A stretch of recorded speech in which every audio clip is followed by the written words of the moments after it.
very festive summer meal here. Everybody's sure made a burger. We're gonna try to show you even a little bit of a better way to make a burger if we can. We're gonna have some oven fries, make them a little bit healthier rather than using a deep fry or something like that. And also our green bean salad, which is gonna be something a little bit lighter. It's also only about 5 or 6 ingredients, so very quick, easy to make. Most burgers are gonna be about 80-20, which means 80% lean meat, 20% fat. I recommend 80-20. If you go much more than that, your burger's gonna basically just be all grease. So what we're gonna do is we're gonna add that to our mixing bowl. A lot of people don't think to marinate their ground beef, but I'd recommend doing this about a half hour before. If you just sprinkle it on at the end, you're just gonna get salt and pepper on the outside. So just kind of keep folding it over until everything's incorporated. So what I'm doing here is I'm rolling it like a meatball, and I'm gonna press it down. I believe that flipping it a couple times, maybe 2 times on each side, gets you a little bit more even cooking. We're gonna be doing some oven roasted potatoes next. And what that is we're gonna be using regular olive oil, not extra virgin. That's more of a cooking oil. In most instances, I'm not gonna saute with something like olive oil because it's gonna smoke point much lower, probably about 300 degrees. And you should hear a nice sizzle when you hit the pan, because everything they ever teach you in cooking school, restaurants, stuff like that, is learning how to control the heat. Another little trick I like to do with the buns, this isn't in the recipe, this is my own little preference, mayonnaise. I usually like to just give a quick smear of mayonnaise on it, put it in the toaster oven or put it on the grill for a couple seconds, help make a rich flavor and add a nice little depth to it. Also works great on grilled cheese. Most of the burgers that I prefer are gonna be somewhere in the medium rare range. You guys have whatever preference you want. So we're gonna flip it. I do have some lettuce and tomato here. The red onion we're also gonna need for our green bean salad. These are some plum tomatoes, Roma tomatoes, whatever you wanna call them. And you guys can see I'm not using a lot of pressure. Nice thin slices. We'll just do some nice thin strips of onion. A little onion goes a long way.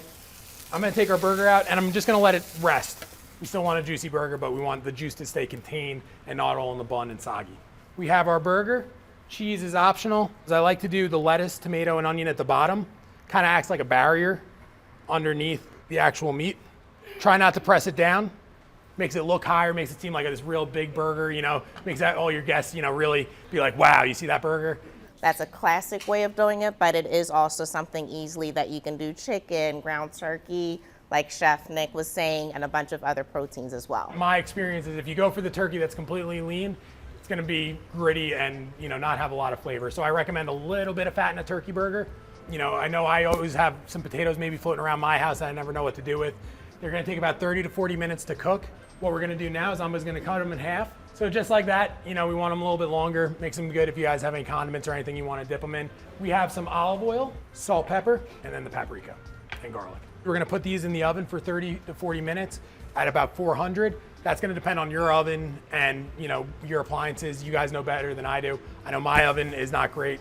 That 30 to 40 minutes could be up to an hour. We're gonna do a little TV magic here. I have some that I had in before. This potato was a little bit smaller, but you can see they came out. We have nice dark crispy edges there. And then Chef Nick, is the cooking instruction different for cooking sweet potatoes versus? The cooking time may vary, but the temperature and everything should stay about the same. Okay.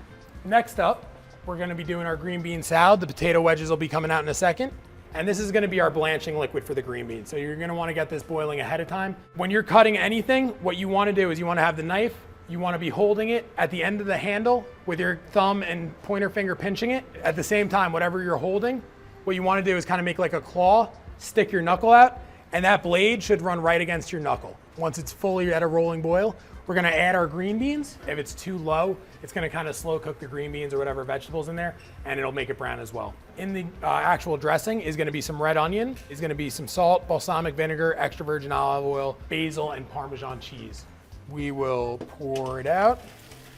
What the ice is gonna do is really help bring out that bright green and kind of shock it.